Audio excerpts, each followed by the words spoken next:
Yeah. What's really happening? What's really happening? This your boy OG Gigavelli with another episode of Street Code of Conduct.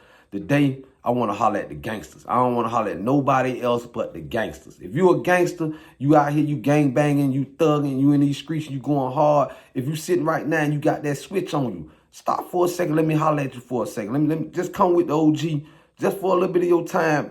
And I'm going to show you, boy, you ain't that gangster you think you is, right?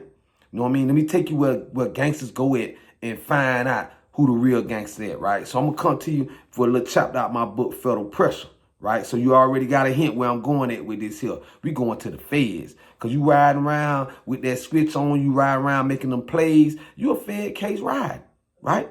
And you a gangster. You a gangster. Ain't nobody saying nothing about it. You got the tattoos. You got the Draco. You got the switch. You a gangster. I felt the same way. You know what I mean? So I ain't getting on you. You know what I mean? Because I was there with you. I was you. I was you.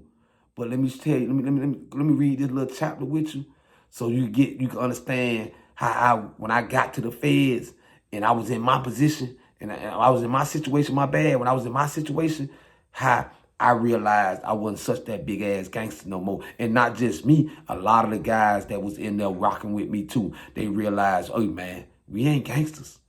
The federal government is the gangster. Check this out. Let me show you, right? So I'm going to take you to a place called Unicor. Some of y'all might not know what that is, but that's a work factory inside the feds, right? And some of y'all be like, man, I'm getting this money. If I do take a fall, I ain't going to have to work. Some of y'all may not have to. Some of y'all may be doing right with y'all money. I don't know. I know Big Meech ain't working in the feds. You know what I mean? So at the end, I know a lot of cats that wasn't working in the feds. They did right with their money. You know what I mean? They in a position where they ain't got to work. But majority of us, we spending that money as fast as it's coming. You know what I'm saying? Majority of us going to end up in places like what I'm talking about right now, this Unicor, this factory, or inside food service, or inside laundry, or being a houseman. So come on, gangster. Don't leave me yet. Don't leave me. Don't be my bitch. Don't get in your emotions. Don't get in your emotions. Don't say, oh, this is another old bitter ass nigga that don't know what he talking about. Nah, just hear me out for a second. Because you living that federal life now. You living that gangster life.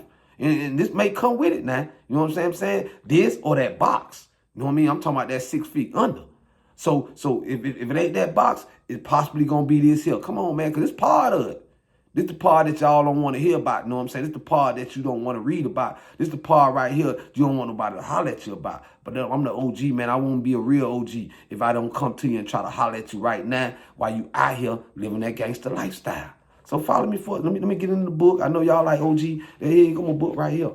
I made sure when I came home, I was going to have it all documented because I was fucked up when I seen it.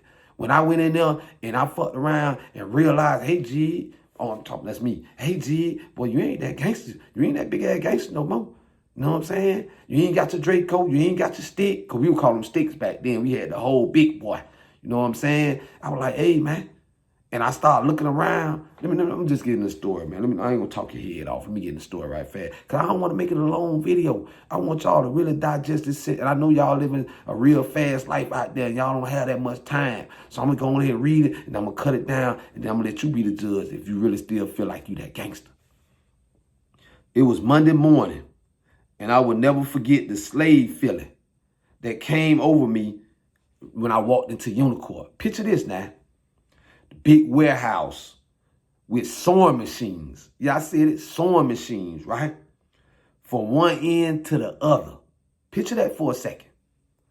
There was inmates on each section working.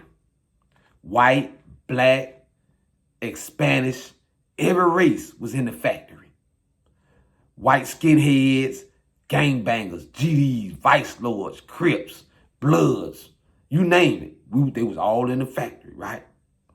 Drug dealers, scammers, you know what I mean? Lowlifes, everybody, man. Everybody that was in the streets was in this factory, right? Straight up street niggas, you know what I mean? Of all kind. Was inside this factory sewing like little old women. Like little old women. Just picture that now. Your homeboy sitting next to you. Look over at him. You like, well, what? Not such right here. Nah. My homie never be nowhere sewing. That's what I thought too. I never pictured myself sewing. As a matter of fact, let me tell you what I thought about the sewing machine. I was kind of intimidated by the sewing machine.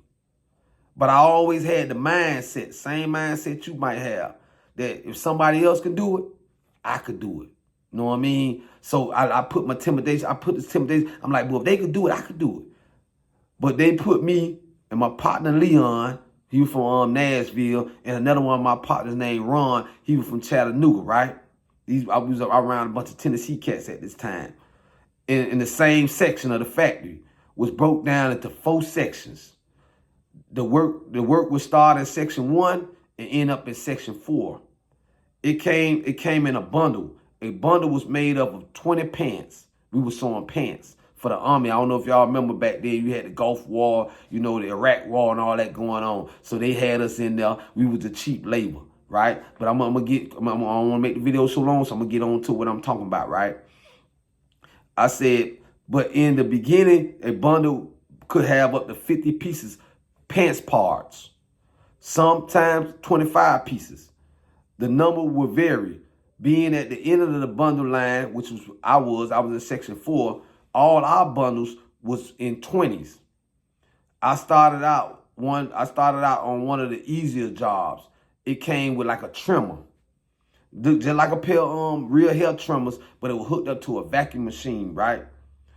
And it was hooked to a vacuum machine, and my job was to trim the loose strings off of the pants that sewers left, right? I made 15 cents per bundle. 15 cents per bundle. I had to do a lot of bundles just to make $1. You understand what I'm saying? So think about that now. While you out here being a gangster, while you making these $1,000 plays and these, you know what I mean, these $20,000 plays or whatever you be making, I don't know, you know, your play is your play. But think about making 15 cents a bundle, gangster. Yeah, gangster. That's gangster, ain't it, huh? Yeah, but that's what happened when you deal with the feds. That's what happened when you give your freedom away. So listen to the OG, man. If you don't listen to me now, you'll remember this video later. I promise you would.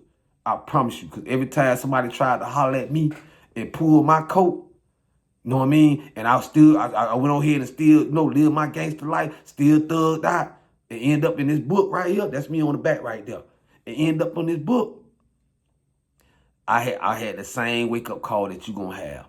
The same hunting thoughts of these same kind of, these same type of the situation where somebody was hollering at me. So you're going to hear my voice. If you don't hear it now, you'll hear it later. If you're blessed enough to hear it later, because I told you the other alternative, that box, that graveyard.